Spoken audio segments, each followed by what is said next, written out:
салом бинандагони азиз, барномаи ахбори озодӣ бо хабарҳои тозаи Тоҷикистону ҷаҳон тақдиматон мешавад. Ман Шалои Гулхоҷа бо шумо ҳастам. нахуст ба сархати мавзӯи имрӯз 29 март таваҷҷӯҳ намоед. мулоқоти ҳайатҳои Тоҷикистон ва Афғонистон дар душанбе бо имзои чанд санади ҳамкорӣ ба поён расид. Эмомалӣ Раҳмон бо Ашраф Ғанӣ асосан таъмини амният дар Афғонистонро баҳс карданд. сулҳу суботи комили пойдори Афғонистон ин сулҳу тинҷии оромии ваҳдати миллии Тоҷикистон аст. дар ҳоле ки як рӯҳонии шинохтаи тоҷик низ аз шаҳрвандии Русия маҳрум ва ба Тоҷикистон фиристода шудааст, писари Иззат Амон мегӯяд то ҳанӯз дар бораи макони будубоши падараш хабар надоранд. то ҳозира кӯшиш карда истодаем ки дар куҷо будани ҳамин падарамро пайдо кунем. ва мансабдори пешини бозрасии давлатии автомобилӣ дар вилояти Суғдро барои садамаи марговар 4 сол зиндонӣ карданд. имрӯз дар душанбе мулоқоти президенти Тоҷикистон Эмомалӣ Раҳмон бо раиси ҷумҳурии Афғонистон Ашраф Ғанӣ баргузор шуд. Ашраф Ғанӣ субҳи 29 март дар раъси як ҳайати баландпоя барои ширкат дар 9-умин конфронси вазирони қалби Осиё раванди Истанбул ба Тоҷикистон омад. ин ҳамоиш фардо дар душанбе доир мешавад, аммо имрӯз раҳбарони Тоҷикистону Афғонистон атрофи кадом масъалаҳо суҳбат карданд, дар гузориши Бароди Юсуфӣ мебинем. яке аз мавзӯъҳои аслии мулоқоти Эмомалӣ Раҳмон, раиси ҷумҳурии Тоҷикистон бо Ашраф Ғанӣ, раиси ҷумҳурии Афғонистон, таъмини амният ва роҳҳои ба даст овардани сулҳ дар Афғонистон буд. ҷонибҳо зикр карданд, ки ноамнӣ дар Афғонистон таҳдиде барои кишварҳои минтақа, хусусан кишвари ҳаммарзи Тоҷикистон аст. шабу рӯз дар паҳлӯи мардуми Афғонистон аст. сулҳу суботи комили пойдори Афғонистон ин сулҳу тинҷии оромии ваҳдати миллии Тоҷикистон аст. барои кули минтақаи Осиёи марказӣ мо ҳар чӣ ки аз дастамон биёяд мо кӯмак мерасонем, дастгирӣ мекунем ва кӯшиш мекунем ки агар зӯрамон нарасад кӯмак карданда, зиёнамон нарасад. мулоқоти Ашраф Ғанӣ бо президенти Тоҷикистон Эмомалӣ Раҳмон рӯзи 29 март дар душанбе баргузор шуд. дар суҳбатҳои расмӣ барои матбуот ду тараф аз ҳамкории хуб гуфтанд ва барои рушди равобит ибрози умед карданд.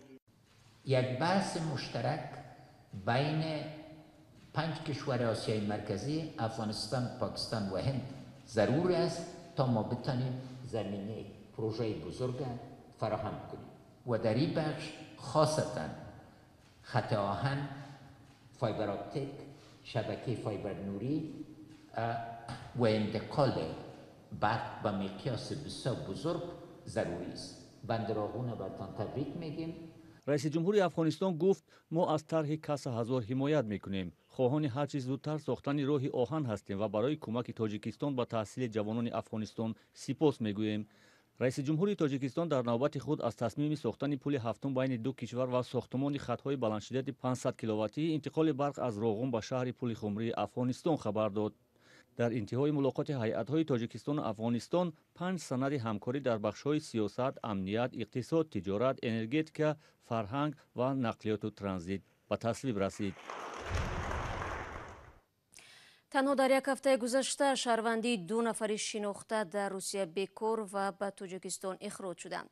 яке аз онҳо Иззат Амон, ҳомии ҳуқуқи муҳоҷирон ва дигари Саид Нуриддин Рӯзиқов, як рӯҳонии тоҷик мебошад. ба қазияи рӯҳонӣ каме дертар бармегардем, вале ҳоло дар бораи Иззат Амон мегӯем, ки ба қавли вазорати корҳои дохилии Тоҷикистон баъди ихроҷаш аз Русия дар душанбе боздошт шудааст. писари Иззат Амон дар суҳбат бо Алишер Зарифӣ ва Шаҳлои Абдулло гуфт, ки аз боздошти падараш аз расонаҳо огоҳ шуда то кунун ӯро дар душанбе надидааст. нафаҳмидем ки мақсади аслии ҳамино чӣ аст. наздикони Иззат Амон, як ҳомии ҳуқуқи муҳоҷирон дар Русия, бо гузашти 3 рӯз аз боздошташ дар душанбе натавонистанд бо ӯ мулоқот кунанд. онҳо мегӯянд феълан намедонанд, ки вай дар куҷо нигаҳдорӣ мешавад. хеле якбора аз душанбе пайдо шуд ва дар сомонаи вазорати корҳои дохилӣ хабар пайдо шуд, ки боздошт шудааст бо ҷурми халлобӣ бо кин кадом 40,000 рубл, ки уна аз куҷо дастрас кардан, чӣ хел қабидан, ҳеҷ кас дарак надорад. ва мо вақтҳоҳо зира кӯшиш карда истодаем ки дар куҷо будани ҳамин падарамро пайдо кунем, буданашро аниқ кунем ки не дар куҷо аст. Ягон мақомот ина мақсад ба мо аниқу дақиқ намегӯянд ки дар куҷо қарор дорад. Мо кӯшиш. писари ӯ таъкид намуд ки парвандаи падараш асос надорад ва ҳоло талош доранд адвокат гирифта аз ҳуқуқҳои ӯ дифоъ кунанд. адвокатҳои русӣ ба судҳои байналмилалӣ муроҷиат кардастем ва дар Тоҷикистон ҳам айни ҳол адвокат гирифтанӣ ҳастем. Иншоалло ки мерем бо адвокат дигар адвокат ки қабул кард аз қафои кор. вазорати корҳои дохилии Тоҷикистон рӯзи 27 март хабар дод ки бо сабаби риоя накардани қоидаҳои будубош ва бо роҳҳои ғайриқонунӣ соҳиб шудан ба шаҳрвандии Русия бо қарори додгоҳи ноҳияи Твер Иззат Амон аз ин кишвар ронда шуд. ба иттилои вазорат ӯ ба қаллобӣ гумонбар мешавад ва дар боздошт қарор дорад. дар вазорати умури дохилии Тоҷикистон касе ҳозир нашуд дар бораи қазияи Иззат Амон суҳбат кунад. тамосҳои ба такрори мо бо мақомоти додстонии кишвар низ бенатиҷа боқӣ монд. феълан маълум нест ки Иззат Амон дар куҷо нигаҳдорӣ мешавад. Иззат Амон яке аз ҳомиёни ҳуқуқи шинохтаи тоҷик ва раиси маркази тоҷикон дар Москав пайваста сиёсатҳои ҳукумати Тоҷикистонро танқид мекард. ҷонибдоронаш рӯзи 25 март аз нопадид шудани ӯ хабар доданд. дар як навори аз қабл сабтшуда Иззат Амон иддао кардааст ки таҳти таъқиб қарор дошт ва дар сурати боздошт ӯро бо фармоиши мақомоти Тоҷикистон ба Душанбе мефиристанд. вазорати умури дохилӣ рӯзи 26 март бо нашри як баёния Иззат Амонро ба қаллобӣ муттаҳам кард. тавре ваъда додем ҳоло рӯ меорем ба қазияи рӯҳонии тоҷик ки шаҳрвандии русӣ ӯ бекор ва рӯзи 24 март аз шаҳри режи вилояти Свердлов ба Тоҷикистон истирдод шудааст. ин рӯҳонии 60 сола ки дар миёни муҳоҷирон бо исми эшони Саид Нуриддин шинохта мешавад, дар Тоҷикистон дар ҳамкорӣ бо ҷараёни мамнӯи салафия гумонбар аст. Муҳаммад Розиқов писари ин мард рӯзи 29 март дар суҳбат бо Радиои Озодӣ гуфт ҳафтаи гузашта аз Русия ӯ нопадид гашт ва 2 рӯз баъд дар Тоҷикистон пайдо шуд. ҳамкорам Мирзонабии Холиқзод ин масъаларо дунбол дошт ва ҳоло бо мо дар студия аст. дуруд бар шумо. хуб, ин рӯҳонии тоҷик чӣ гуна ба Тоҷикистон супорида шудааст? бибинед шало пайвандонаш мегӯянд чанд рӯз қабл аз нопадидшавиаш дар додгоҳи ноҳияи Реж баҳси дубора ба даст овардани шаҳрвандии Русияро дошт. ба гуфтаи онҳо Саид Нуриддин Розиқов дар ин баҳси додгоҳӣ ғолиб омад ва пас аз 7 рӯз мебоист шиносномаашро ба даст мегирифт, вале чанд рӯз қабл аз ин шахси ношиносе ки худро корманди ҳукумати ноҳия муаррифӣ намуда хостааст бо ӯ дар бори девори манзили зисташ ки гӯё аз хатти лозима берун рафтааст суҳбат кунад. ба қавли писараш вақте падараш либосашро пӯшида гуфт ки бояд ба маъмурияти ноҳия равад, ӯ аз хона мебарад ва дигар бо ҳамин нопадид мешавад ва пас аз 2 рӯз дар Тоҷикистон аз худ дарак медиҳад. маълумоти бештаре то ҳол дар даст нест. парвандаи ин рӯҳониро Кумитаи давлатии амнияти миллии Тоҷикистон таҳқиқ дорад.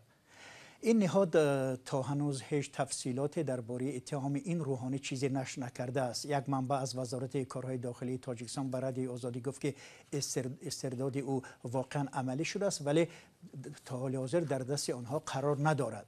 эшони Саид Нуриддин рӯҳонӣ шинохта дар миёни муҳоҷирони тоҷик дар вилояти Свердлови Русия ки 23 сол дар ин кишвар кору зиндагӣ доштааст, ба гуфтаи пайвандонаш бо баҳонаи нокомил будани санадҳо ӯро аз шаҳрвандӣ маҳрум карданд. ҳоло маълум аст ки эшони Саид Нуриддин дар куҷо аст, дар озодӣ ва ё дар боздошт?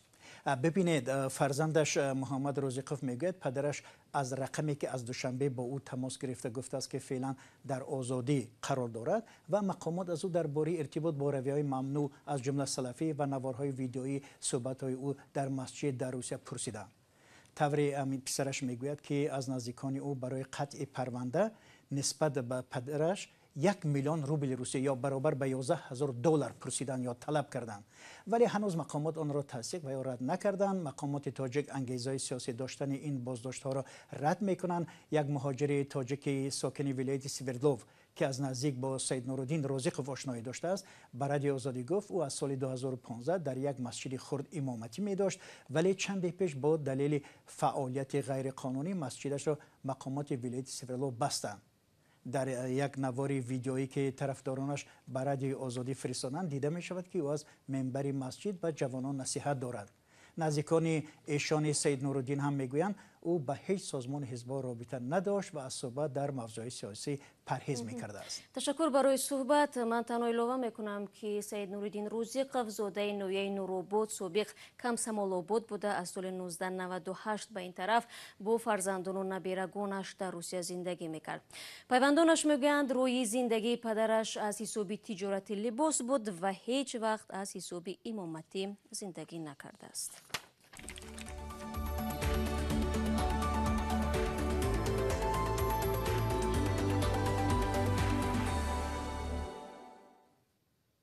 میرویم به شمال تاجیکستان.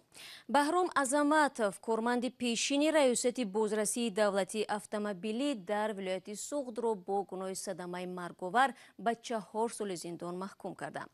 در این باره حکم دادگاه ناحیه سینای شهر دوشنبه صادر شد. نظری محکوم شده یا پیوندان او در رابطه به حکم دادگاه معلوم نیست. قبلا بعضی افراد نزدیک به بهرام عظمتov ادعا داشتند که در زمان حادثه او سری چنبرک ماشین نبود. ادامه در گزارش فرزان محمدی. بنا بر حکم دادگاه ناحیه سینای شهر دوشنبه، بهرام عظمتov مسئول بخش تقسیم رقم‌های دولتی برای واسطه‌های نقلیات در ولایت سوخت با 2 ماده قانون جزا، ویران کردن قاعده حرکت راه و استفاده نقلیات در حالت مستی و از بی احتیاطی در خطر مانندن و باعث مرگ جبریده شدن گناهکار دانسته شد. واکنش او نزدیکان یا وکیل دفاعش دسترس نشده است. این مسئله نیز ناروشن است که آیا واقعا او پس فرمان ماشین بود یا برادرش. بهرام عظمتov اولی ماه اکتبر سال گذشته در شهر خوجند قاعده‌های حرکت نقلیات را پایمال کرده به صدمه باعث گشت که سبب مرگ یک کارمند پلیس و مجروح شدن 2 نفر دیگر شد. بنا بر حکم این شخص پس از ادای مهلت حبس تا 3 سال نمیتواند به کار در کارخانه‌های دولتی راه داده شود. بهرام عظمتov 34 ساله یکی از کارمندان بلندمقام در مقامات بازرسی دولتی اتومبیلی ولایت سوغد بود. با اشتراک وی شب 3 اکتبر همین جا در روی پل اسماعیل سامانی یا معروف به پل کهنه شهر خوجند صدمه رخ داده بود که در پی این حادثه اکبر غفارزاده 32 ساله مفتش شعبه وزارت کارهای داخلی شهر خوجند جان باخته، 2 راننده دیگر با نامهای جهانگیر فیض‌الله‌اف و دلیر محمودوف ساکنان شهر خوجند زخمی شده بودند. اکبر شریفی سخنگوی ریاست کارهای داخلی ولایت سوغد بعد از 2 روزی حادثه به رادیو آزادی گفته بود که بهرام عظمتov با ماشین جیپ مرسدس بنز جی ال به سمت مقابل برآمده و ماشین اکبر غفارزاده برخورده است. در این حادثه به اطلاع رسمی باز 2 ماشین مرسدس بنز و یک خودروی دمغه نکسیا ضرر دیدند. در همین حال جبریدگان و نزدیکان آنها راضی نشدند با خبرنگاران صحبت کنند و معلوم نیست که ضرری رسانیده شده جبران شده است یا نه.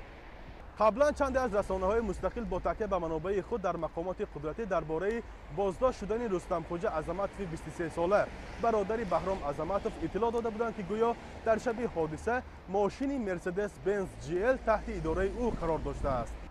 صدمه‌های نقلیاتی در راه‌های تاجیکستان به خصوص با اشتراک مقامداران یا فرزندان آنها همیشه پرسر و صدا هستند.